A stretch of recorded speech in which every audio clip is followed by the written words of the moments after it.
ARCSI, the Association for Residential Cleaning Companies, helps you position your business as the professional, trusted, and experienced resource your customers need. ARCSI has the connection to the community and relevant education, training, and events that will help your employees grow and your organization succeed. Start your membership with ARCSI today at arcsI.org.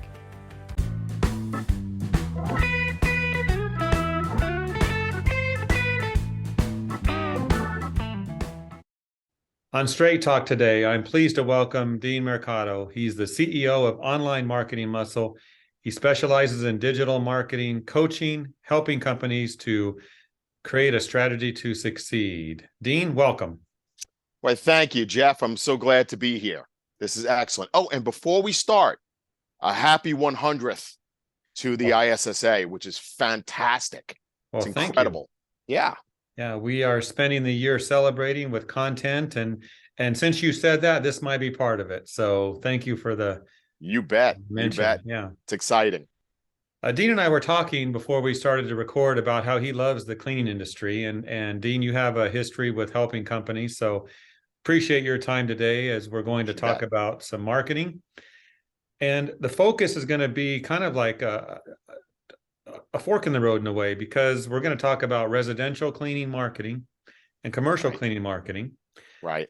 Because to some business owners, they might think marketing's marketing, but I think it's a little different, isn't it? Why don't you talk about that? Sure. I know when we first broached the subject, we talked about there being murky waters between the two, and that many cleaning companies that I've seen and worked with over the years tended to kind of muddy the waters there and not really understand that there is a significant difference and distinction in how you want to market your business toward one or the other. So some of points that I wanted to make today and help everybody understand that really better segmentation of your audience plus better messaging to that audience, more specific messaging, is going to get you a better result every single time. So when I say better segmentation, it's understanding that when you're dealing with commercial cleaning, a lot of times you're dealing B2B, business to business. Your language is going to be different. Even within B2B, your language might be different. So if your audience is warehouses, you might be talking janitorial type services versus if you're handling white collar office buildings where they don't really call it janitorial, at least not in my neck of the woods up here in New York. We would not call that janitorial, might call it office cleaning services. So there is a significant distinction, not only between B2B and B2C, but within B2B and within B2C, to understand how to segment those out and speak a different language to each of them that they'll understand. One of the biggest mistakes that I saw over the last couple of decades with cleaning companies is they speak as if they're speaking to just one audience. So they'll be referencing cleaning your home, but meanwhile, they're also promoting janitorial services. It's not going to resonate. We've even had some companies that we talked into splitting your website. You might be better off having two, because your language and your approach needs to be different.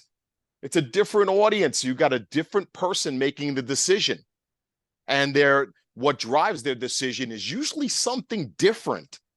What drives the decision for a homeowner is not going to be necessarily what drives the decision for an operations officer at a larger firm. Very different. Very different factors go in. So the first piece of this was better segmentation, understanding how to segment your audience, how to really create what I call the ideal avatar for each of those markets. So your ideal, if you serve both, who is your ideal avatar in the residential side? What do they look like? Right? What are their demographics? And this is where we get into the deeper segmentation, where when we go B2C, business to consumer, we talk demographics. When we go business to business, we talk firmographics. Firmographics, slightly different, right? One is, demographics you're talking, are they male or female? How much is their household income? What size, how many square feet is their house, right? Where are they located, right? Where's their home located? Do you cover a certain geographical area? I call those geographics. Now with firmographics, a little different. You might be talking company size. You might be talking revenue. You might be talking, you still might be talking location, but you might be talking things like, is it warehouse, non-warehouse? Is it office space? Is it non-office space? So there are lots of different factors, but yet our history has shown that many cleaning companies we've bumped into over the years seem to kind of throw it all into one, demographics. And it's like, okay, well, that's fine, but is your message going to resonate with the person who's controlling the purse strings in that business? Because if you're speaking about households, they don't want to know about households. I want to know about, okay, I got 40,000 square feet here. How are you going to handle that? Right? It's not a 2,500 square foot home. Right? Little different. This is good stuff. How often do you deal with clients that offer both residential and commercial cleaning? Is it, in your experience, It's very common. It's very common. So most you could get confused with. Yes, absolutely. Most step into it because they kind of fall their way into it. In other words, they might start off as a residential cleaning company, and then all of a sudden, one of their residential clients has an office space that they want cleaned too. And next thing you know, they're cleaning that office space also for that person. And now they consider themselves a commercial cleaning company. And is that the truth? Well, technically you could say yes, but it is a really, really different animal in how you deal with those two types of businesses if you truly want to go after commercial. Okay. And that's why I said that you really got to look at, should we just separate the website? Create a different division in your company even, because if you're sending the same team to clean residential that are cleaning janitorial, you might have some issues with how they each handle the different scenarios. So we've seen all of that too. Okay. Different training, different skill sets, a lot of different things need to be factored. ISSA's media brands are the voice of the cleaning industry. From our websites to our daily news feeds. From ISSA TV, the ISSA YouTube channel, interview programs such as Straight Talk, and our flagship print and digital publications. ISSA's media brands keep you informed on the most relevant content impacting your business or organization. Access our resources at issa.com/media. So we've established the need to separate your messaging, depending if it's the homeowner or the business owner or the facility. Let's talk about what platform to use to reach them. Now, you mentioned website. Split your website. Right. Some for residential, some for commercial. Right. What else can they do? What other type of reaching the market with your message should they consider for both?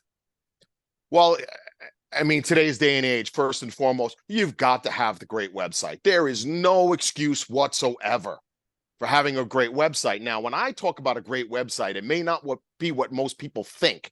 I'm not just talking about a pretty face website, a brochure type website. I'm talking about a website that leverages technology, automation. I'm talking about a website that is specifically written and designed for each separate audience.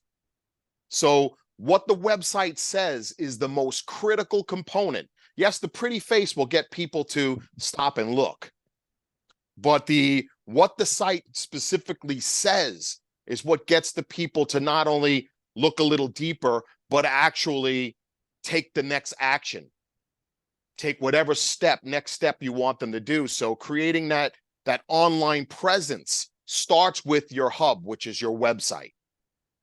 And then from there, depending on your business and what your reach is geographically, you've got to dominate the local market. You got to dominate the local search engine optimization, local SEO.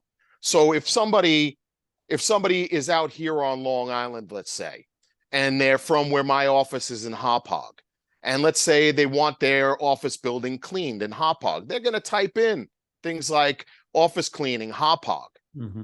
Your website better be optimized for that, right? So websites, SEO, your advertising, right? Everybody, yes, I do believe that every single company, especially commercial, should be dealing with advertising to some degree, whether that's Google ads, Facebook ads were popular for a long time. We call it edutainment. People want to be edutained these days. A little bit of education, a little bit of entertainment, right? That's what gets things moving. So it's kind of coming up with a hybrid model of organic marketing and inorganic marketing, or the stuff you pay for, so to speak. I'm still a firm believer that content, great content, will always trump a lot of things, but I'm also not silly. I also think and understand that a good, well-placed Google ad, when somebody's hot to buy right now and they search for something and that Google ad pops right up on the top, you can't beat that. The short attention span that people have these days, they don't want to dig for information. They want to see it right in front of themselves. And, oh, here's this first company looks good. Let me just Google that company real quick. And then what shows up about that company better be great. From the reviews that are online, which I can't speak enough of. Get the testimonials, people. Get the reviews like your life depends on it. Have an automated marketing campaign that goes after those without you even having to think about it, right? You finish a job, have somebody click a button, and boom, something goes out to that client seeking that testimonial, right? Seeking that online review. Because let's face it, at the end of the day, if you don't show up online when people look for what you do, they may not call you unless, of course, you have word of mouth in your area, which is another big piece of this. We don't ever want to forget the old school. But a big mistake I keep seeing with a lot of cleaning companies, they're still trying to market like it's 1980. And that does not work. People who buy these days have a different way that they go about looking for somebody to solve their issue, somebody to solve their problem. And you need to understand your target market well enough to know, where are they looking? What's gonna get in front of their eyeballs when they're ready and able? They may not remember you. They met you 5 years ago, so they may not remember you when they're looking. So that's why I say things like the Google ads really works, because when they're looking right now and they want to decide right now, because the CEO is breathing down the COO's neck about getting a new cleaning company in here ASAP.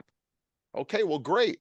Make it easy for them, right? And then when they go and check you out and they Google you, you want everything that comes up to be about you and positive about you. So all the negative stuff that gets posted about you and negative stuff will get posted. There's always going to be people that just, they get excited about making you look bad online. What can I say? They exist. Sure. Dealing with the cleaning industry for as long as I have, you got a lot of people like that. It makes their day to try and make you look bad. So you got to bury those. You got to put enough good stuff out there that it buries the bad stuff. So if, we always say like one negative review can knock out 10 positives. But if you have 20 positives and one negative, all of a sudden that negative one doesn't look so important. Oh, maybe that person was just, a little nutty that day, or who knows, whatever their issue was that day. People start to realize that might be a one-off type of a review if it's just one bad one amongst 20 great ones, right? But these days, your competitors are really playing hardball online. And if you're not, it gets very difficult to play in the bigger leagues with some of these companies out there that might have bigger budgets, where they're able to spend a little bit more, right? You want to position yourself so that they're not necessarily always looking for you to put a bid in on something. Typically, a lot of these companies, they know who they want to work with before. And a lot of times we'll see things like, hey, how about I help you write the bid? I'll help you write the bid. And then this way the bid gets, and I hate to say it that way, it gets angled towards you because it says things in it that you can do and you do well, but maybe your competitor doesn't do or doesn't do well. So it is about, in the commercial side especially, you really got to look to partner. You got to look to partner with these companies that you seek out there.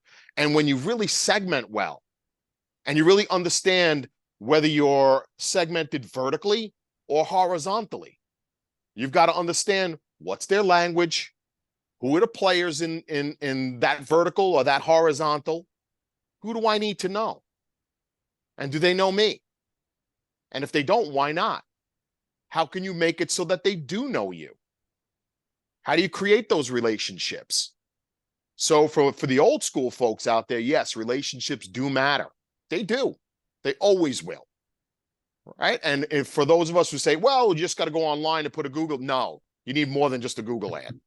It really is a multi-prong approach where you have to have that balance of organic and inorganic. But at the end of the day, relationships make the big difference. That's the difference maker. So if you got two players that are kind of similar, at the end of the day, if I know this one, that's the one I'm going with. Or I've heard of this one, that's the one I go with. Yeah, I couldn't agree more. You want to get in front of people, companies, people, whoever, but that relationship component is important.